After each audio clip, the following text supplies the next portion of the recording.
Emmett, thank you so much for being here to talk with the students from the Lilly Family School of Philanthropy today.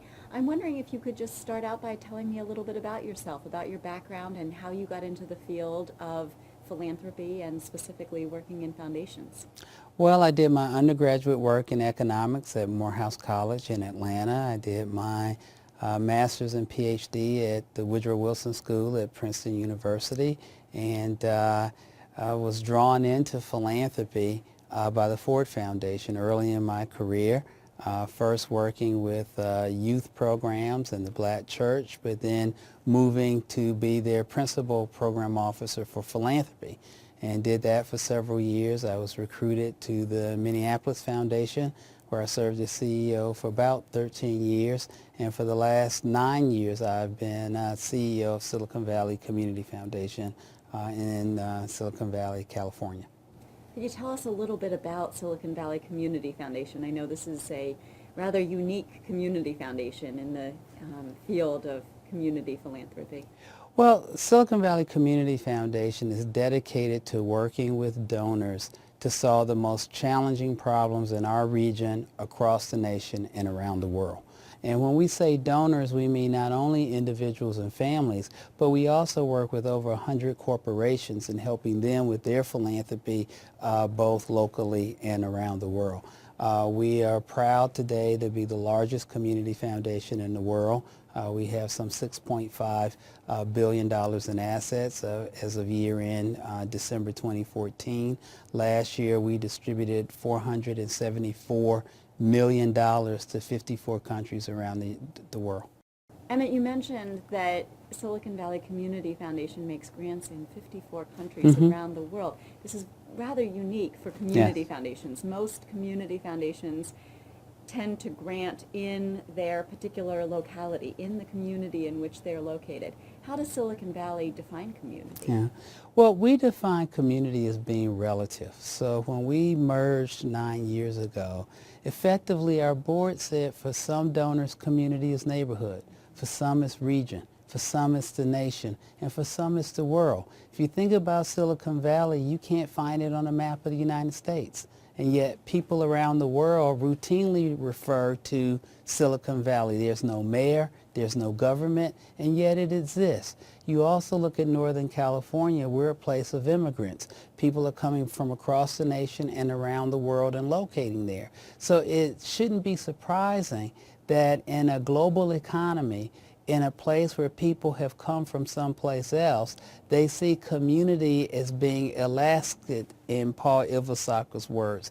Community includes both the local home, to which they're very committed to, but it also requires where they were born, other places they've lived across the United States, and as more and more people are moving around, I don't think it would be surprising for us to see more and more people seeing their philanthropy as more eclectic and not simply centered on where they happen to live at a particular point in time. Silicon Valley Community Foundation is a real leader in terms of thinking so globally about community. Have you seen other community foundations come on board with this model? Well, thank you for saying that. Certainly, I think every community foundation is struggling with how to manage this. The most simple example is the Haitian the earthquake disaster, the Japanese tsunami. You have donors in your community who see that global tragedy, or more recently look at Ebola. Is the community foundation not going to approve a grant to help the Haitian recovery, the Japanese tsunami, the Ebola crisis? And so as the world enters into your home and you become more aware of circumstances elsewhere, you will look to your local community foundation through which you do your philanthropy to help you help other people. And the idea that, well, it didn't happen here, so your humanity and your compassion ought to stop at the geographical border simply doesn't make sense when we live in a world where our cell phones, our smartphones can connect us not just through the call, but we can literally through FaceTime or Skype or other devices connect instantaneously with people around the world. And yet the philanthropy, so we've got a 100-year-old model that needs to be updated for a 21st century in which we're global citizens. Has this model attracted donations from donors who may live outside of Silicon Valley? Absolutely, but it's not just our philosophical model. It's that we have capabilities because we do that work routinely, where we've developed skills and information that is unique and proprietary to us. So if you're looking to do things elsewhere and you ask the question, who can help us do that? So when Paul Allen wanted to announce his initiative to fight Ebola, it was called Tackle Ebola. We're the back office for his national Tackle Ebola effort. When Richard Schultz announced the Concert for Valor on the Mall and released his book, we were proud to be the back office for that national effort. When Glamour magazine determined that they wanted to launch their International Girls Project to have greater educational outcomes for low-income girls around the world, we're their back office partner for doing that work. So we were selected, I think, because we have developed over time a unique capability to help people bridge the gap between local, national, and international in a way that can be seamless for them. Wow. Let's talk about strategy, Emmett. There's been much written in the literature on foundations about the importance of foundation strategy. Could you talk a bit about Silicon Valley Community's foundation strategy, how you think about strategy, and who's involved in setting the strategy? Is it donors? Is it the board members? So one of the things that I think we get confused about or spend a lot of energy, unproductive energy around, is because when we ask the strategy question, we're trying to somehow determine who's in charge. Is this group in charge? Is this group in charge? Is that group in charge?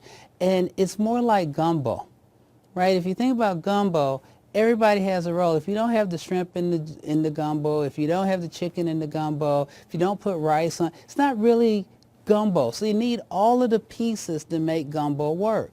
The board has a role. It is a primary role because any strategy ultimately has to be approved by the board. The board has to agree that that's the direction and the reasons why. But the board, the best boards understand they can't have a vision and a direction without a senior leadership and a staff capable of carrying that out and committed to doing that. It's like a general saying, take a hill, and the soldiers on the ground saying, that's suicide. We're not prepared to do that. We don't care what the strategy is. We're not going to willingly just run into suicide because you say so. So the soldiers have some say in the strategy. And then the very best, smartest people that I've had an opportunity to work with learn from everybody. So if your donor finds a great idea, last year we processed some 65,000 grants. 65,000 in 1 year. If we didn't look at those ideas coming through our donors and our corporate partners and other people and say, boy, has somebody spotted a trend or an idea that could be even more transformative, I think we would have failed at our fundamental mission to make our community and the world a better place. So certainly donors and what they're funding and the ideas that they're promoting, we look at, we think about, we go, aha, that's an even better idea than the one we had, or if we put that idea with the one we had, it's going to bring us even forward. And then we're looking at the community. We work with nonprofits. They're submitting proposals all the time about how to make things better, and that's influencing our strategy. So I think the key relationship clearly is always between the board and the senior staff, but the idea that the other staff don't play a role, that donors don't play an influential role, that nonprofits who are submitting ideas and saying here are new trends that are going on don't play a role is a very narrow view of thinking about strategy. What about effectiveness? This has been a hot topic in much of the literature recently, foundation effectiveness. What does it mean for the Silicon Valley Community Foundation to be effective?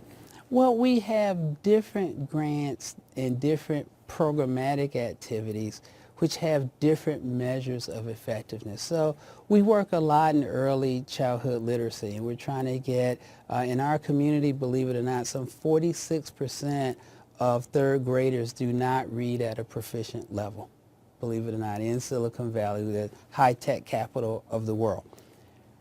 In those instances, the measure is pretty straightforward. We're looking for ways that can get kids proficient in third grade reading with the fastest results and the least amount of money. Why the least amount of money? Because the more money we can save, the more we can put that money to do other projects, either in early literacy or in something else. So effectiveness is very clear there.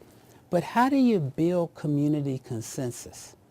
Right? How do you bring disparate aspects of the community together to do something around immigration policy, or to take on payday lenders that charge 450% interest? So I think you have to be very clear about what are we trying to do.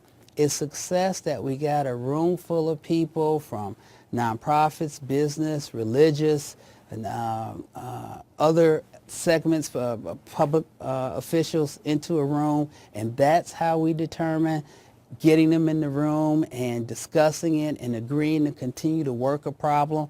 That is being effective philanthropy versus, boy, how many, we've got a housing crisis. How many new affordable housing units will this program yield versus this program? And again, how many against quality, against cost? And so each strategy, each area, you need to bring a different measure of what effectiveness means and understand and define that on the front end and not midway or at the end. Because I think when you get clear on where you're trying to go at the beginning, you're much more likely to get there, and you're much more likely to be consistent in how you want to measure whether you were successful or not. You mentioned bringing folks from the business sector, the nonprofit sector, the government together. Community foundations are known for their convening role. Can you talk a little bit about the stress that Silicon Valley Community Foundation places on convening? Well, certainly, I think so. I think that the core purpose of a community foundation is to bring diverse elements of people together by income, by race and ethnicity, gender, the sector in which they work in, and bring those people together to form consensus on the most challenging problems. That's what we uniquely do. Having done that, then you need to have resources to promote the work that you think will yield great results that you're trying to achieve.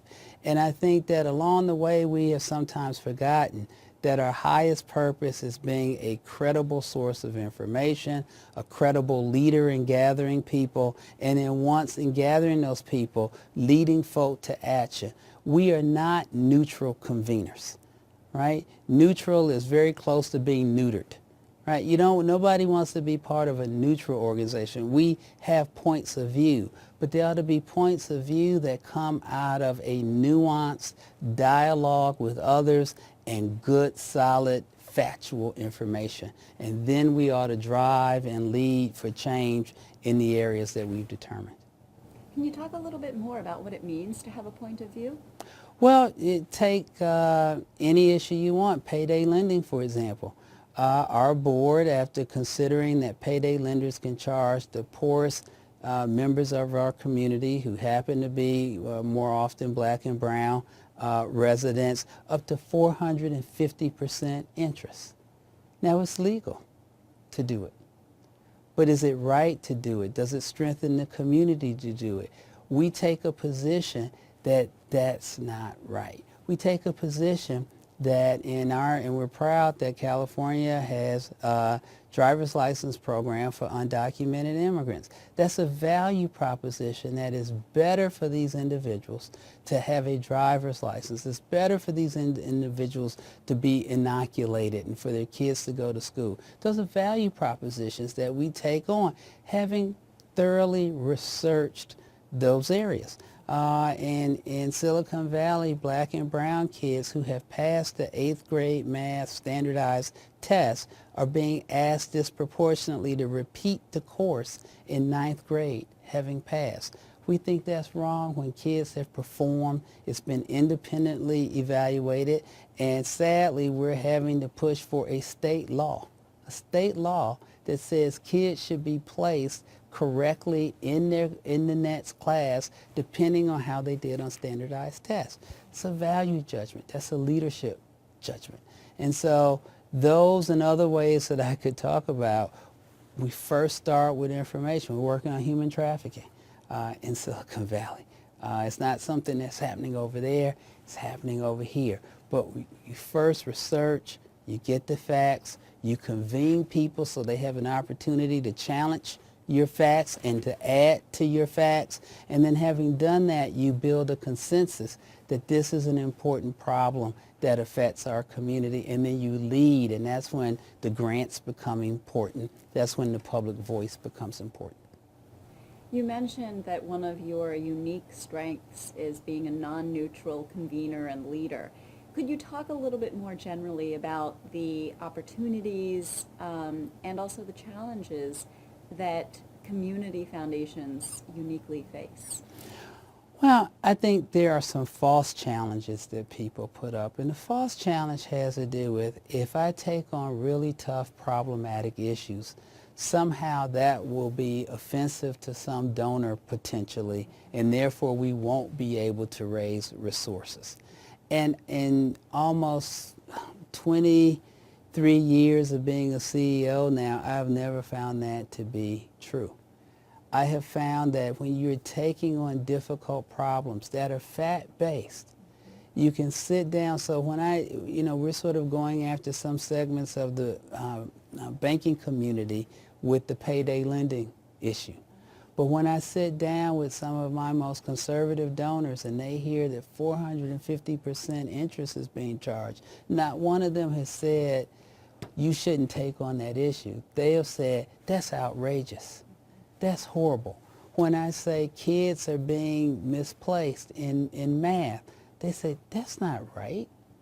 So if you're fact-based, the leadership doesn't become very hard. It's not a divisive piece. It's a unifying piece, but you have to do it in a consensus way. I can't just go do it in a vacuum and then suddenly people see it and they don't understand it. There needs to be a process of gathering the best facts you can, verifiable facts, bringing people together so that they can hear it, talk about it, dissect it, get a comfort level with it, and then there's a consensus that says, that's not good for our community.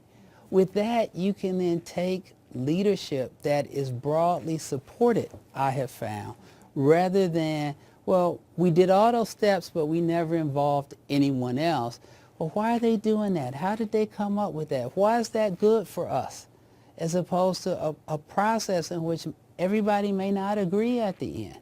But people believe it's been thoughtful as you have moved through, and you learn. You learn from each one of those meetings, and you refine and you shape. So you come to a place where you, as a senior leader, but then also the board members who participate, feel, yes, this is going to be in the community's best interest. Wealthy individuals who want to give back to society through an institutionalized form of giving have a few options. Two of the most common are community foundations, so establishing a donor-advised fund in a community foundation, or on the other hand, establishing a private foundation. Why do your donors choose generally to go the community foundation route rather than establishing their own private foundation? What are the benefits of going with a community foundation? Well, I think certainly in our case, donors are finding a community foundation vehicle allows them enormous flexibility, right? And that flexibility is important. They're efficient tools. They don't have to hire a staff. They don't have to hire investment managers to manage the the resources separately. They get to do what I call the fun part of philanthropy, which is figuring out how to make some issue better. That's what they get to spend their time on. Not, I got to staff up, I got to meet the payout requirement, I got to do separate filings every year to manage it. The community foundation handles all that. What I need to worry about is where are my passions and how can I make a difference to society? And I think wealthier donors today also are viewing legacy different. Many of them are signing up on the Buffett Gates pledge, and they're saying, well, I'm going to give it away in my lifetime. I'm not trying to build an institution that will live in perpetuity.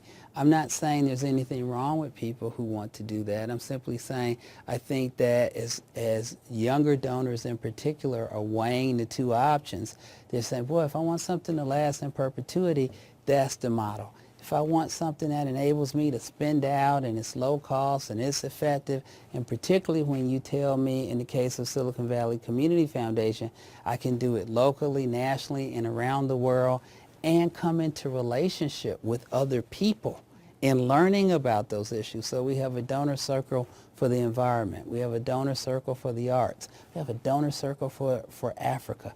Last week we brought together people to learn about new advancements in type 1 diabetes, bionic pancreases, stem cell research. That is in the early trials. This isn't theoretical. They're in trials now.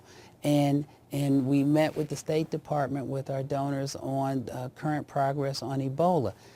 I can get all of that, and it's a more efficient use and taught to like-minded people. I think that's a compelling offering for people who don't have as their first instance creating a everlasting legacy model. Nothing wrong with that model if that's what you want, but I think given the current mindset, it plays very well to what the Community Foundation can offer. Conducting all this research that you do, working closely with donors, that must require quite a bit of staff. How many program officers do you have at Silicon Valley Community Foundation? That's a hard question, and it's a matter of definition. So we have about 163 staff or so we're not a small shop. But donors we have people who are called philanthropy advisors. Okay. They're not program officers. And in that area, we probably have close to 20 plus people in that area, and they're working with donors. And we have program officers because like a private foundation, we have an endowment. We have some grant-making strategies built around the endowment that the board oversees.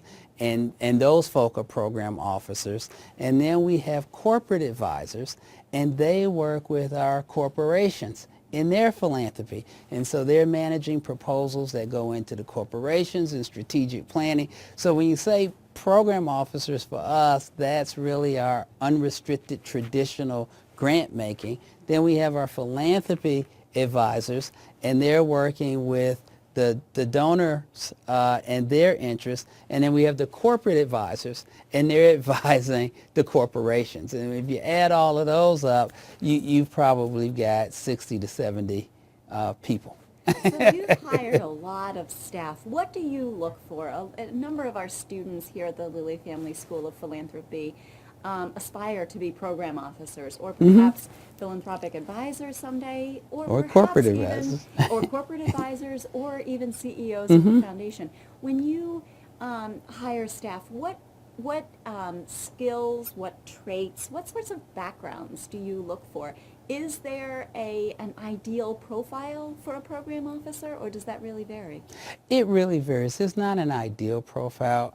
I'm looking for people particularly who work with I'll start with the corporate advisors and our philanthropy advisors, people who are good with people who are inquisitive, people who are smart, people who are good writers, people who are learners, because it's unlikely that everyone has the skill set that they've been trained in, and that donor or that corporation is interested in disabilities. You've got to have a facile mind that can say, boy, I understand why you're important in that. I know how to go research great ideas and great projects in disabilities, even though that I've never thought about disabilities until you mentioned it, or this area, and I've got a mind that attracts to that.